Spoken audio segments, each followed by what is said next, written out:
Hi guys, morning, welcome back to our channel, and today we're going to drive this X5 Xdrive45e. This is the hybrid version. Just look at the mega big nostrils, so handsome. This is a size comparison between the X5 and also the GLC 250. So let's take a look.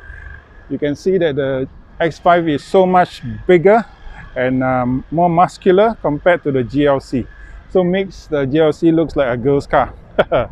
Let's go.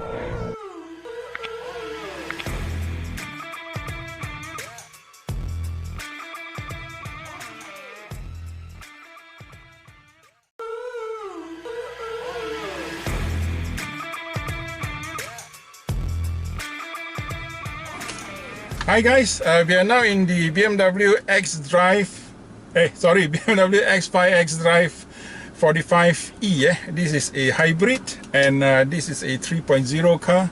So we are just going to take a drive and see how it feels like. So let's go.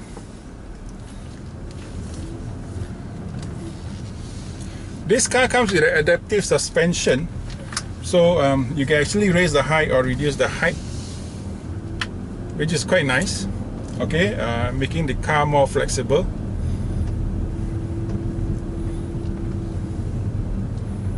We are recording this in Malaysia. If you are from elsewhere, do give us a like, a follow, and if you like us, do give us a sub. Thank you very much. So we are going to test this car at the B roads, the smaller roads first, before we go on to the highway. Okay, first off, the brakes are very grippy because it also comes with brake regeneration, because it's a hybrid, trying to consolidate the energy from the kinetic energy into the battery. So we are going to take a sharp turn here.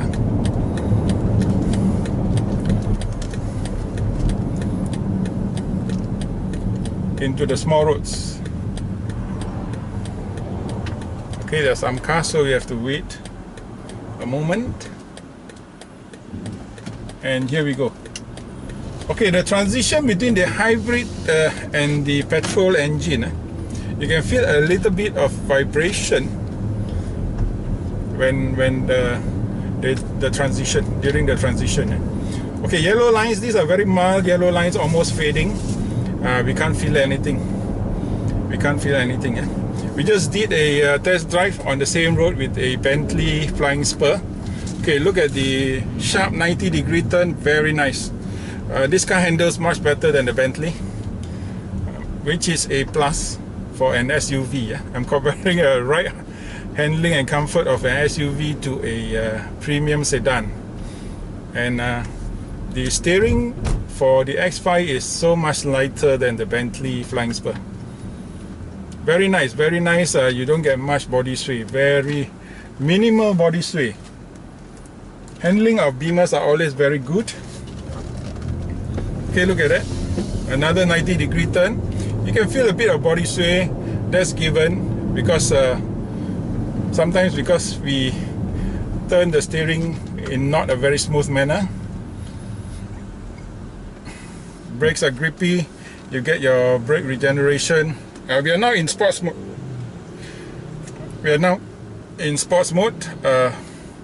The car is very, very responsive. Pickup is almost immediate for such a big, massive car. I love the right height because it gives me a very good view of all my surrounding. I find this car a little bit big, a little bit too bulky, but having driven this car for maybe 10-15 minutes, I'm already used to it. So therefore, well, it's a livable and learnable car, in which if you don't drive in city centers, very tight, small streets, it's quite okay. And for long distance, I think this will be a very comfortable cruiser. Okay, these are slightly thicker road breakers, yellow lines. We can hear it, but we can't really feel it yet.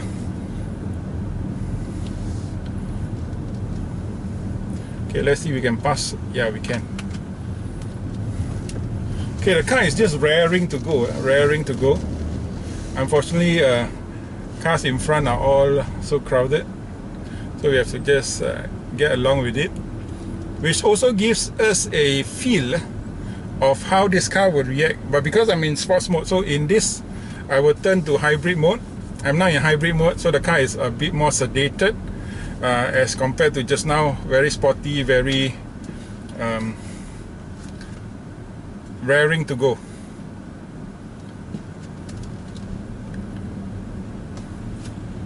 Okay, let me try electric, since so many cars in front. I'm in electric mode now. In fact, electric mode is much smoother without having to transition into petrol engine. The car is not so, what do you call it, jerky. Yeah, that's the word. Okay, these are thicker yellow lines. You can feel it slightly on the edge of the tires, but still very comfortable compared to a B, C, and D segment cars. Because this is an SUV, you are much higher to the ground. You don't really feel the vibration of that yellow lines. This car also comes with a heads-up display, displaying two things. One is your speed limit. The other one is what is your speed that you're moving at. Insulation is very good for this car. Occasionally you get those motorbikes with modified exhaust, you can hear a bit of exhaust noise. If it's just a normal motorbike with standard exhaust, you can't really hear anything.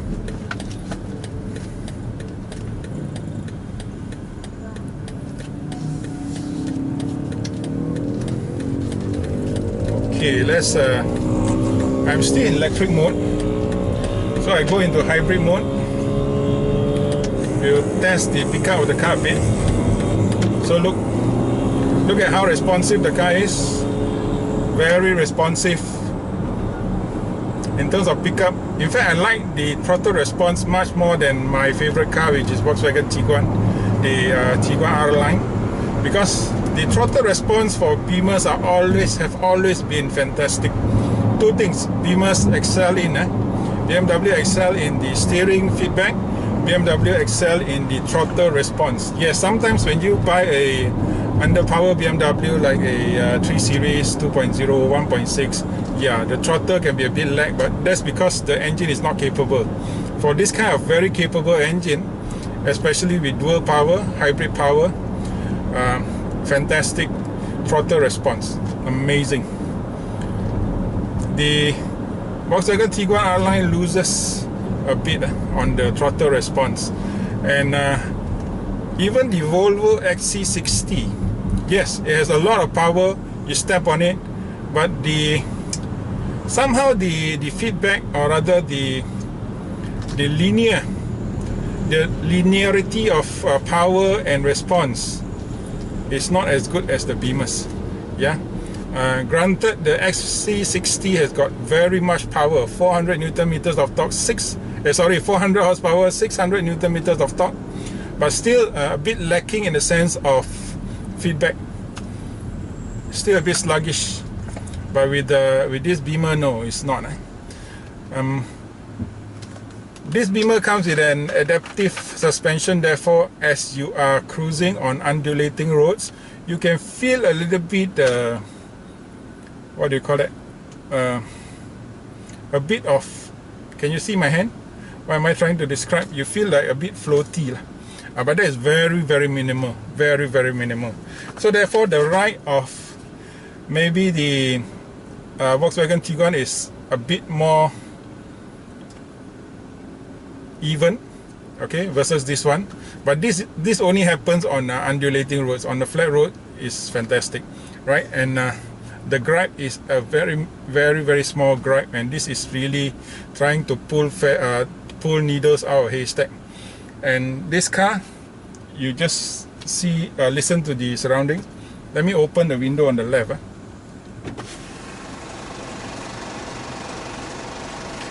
You can hear that there's actually a lorry at the side, but when I close the windows are up now, you can barely hear. So the insulation is amazing for this car. almost as good as a Bentley, because we just test drove the Bentley before this, prior to this. So anyone who is interested in this car is a used car. This is a 2020 model BMW X5 Xdrive45e 3.0, and is selling for 380,000 ringgit. If you're interested, click on the description below to get the phone number of the seller, and the location of the car is actually Melaka. So amazing car to be had, and at this price, with 2 years already on the clock. Mileage is a bit high, 113,000 kilometers. 113,000 kilometers. But do check out the warranty for the car. It's supposed to have warranty until 2025 for this car, but I'm not sure about the battery, whether the battery is up to 150,000 or 200,000. You have to really verify, double check before you buy the car. But having said, in this car, I have a totally change of perception with regards to this car, because I thought, because the elder brother of this car, the Xdrive40e, has got a lot of sickness, so I would think that this car may have inherited some of the hereditary illness as well. So I hope not. Do check the forums to get a feedback. This car is only about 2-3 years old, so do check out the this model is only 2-3 years old, so do check out the forums to see what are the common complaints for this car before you buy it. At a 100,000 discount with a 2 years mileage, it probably may be worth the while. So do check it out yourself. Yeah, do a bit of research. And unfortunately I couldn't step on it, traffic is so bad, but this car is truly powerful. Yeah, very powerful. If you are a businessman thinking of buying this car, you should, okay, because this kind of cars will give you very good business mileage, very good status mileage, and it will do you a ton of good rather than bad. But only thing is, you must be able to be financially adequate to support this car. Okay, the maintenance, the whatever not. So even though the warranty is until 2025, do check out what it covers. Look at the 180-degree turn, very nice. Okay, now, whoa, see, I'm powering the car and the tray plate has dropped. So powerful, really so powerful. And you don't mess around with this kind of car. Despite the big size, the heavy weight, this car can still pull. So friends, if you are a businessman, you should get this kind of car rather than get a normal typical 300,000. What can you get? You probably want to get a Mercedes. Yes lah, boring lah, GLC, you know. But this is a X5 Xdrive45e, a totally different animal. As you can see from the beginning of the video, the size itself has already the size itself speaks volume, and you get that sense of presence. Yeah. If some of you are a very good driver, you should buy this. Like me, having passed the hill, I will not attempt to buy this kind of cars because it's too big for me. Too big to handle, especially if I hang around those kind of small roads in KL. I surrender. I truly surrender. So look at the reverse camera. I just give you a look.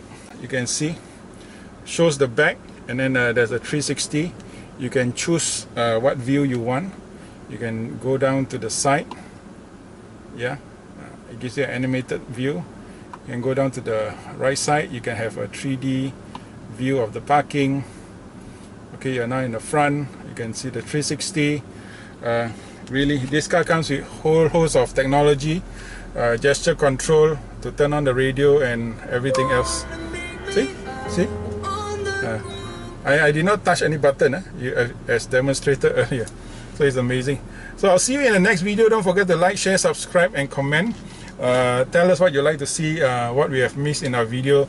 It's been such a long time since I last actually reviewed a car in English. I apologize for my lack of words and vocabulary. I will try to improve along the way. And thank you very much for your support. See you again in the next video. Goodbye.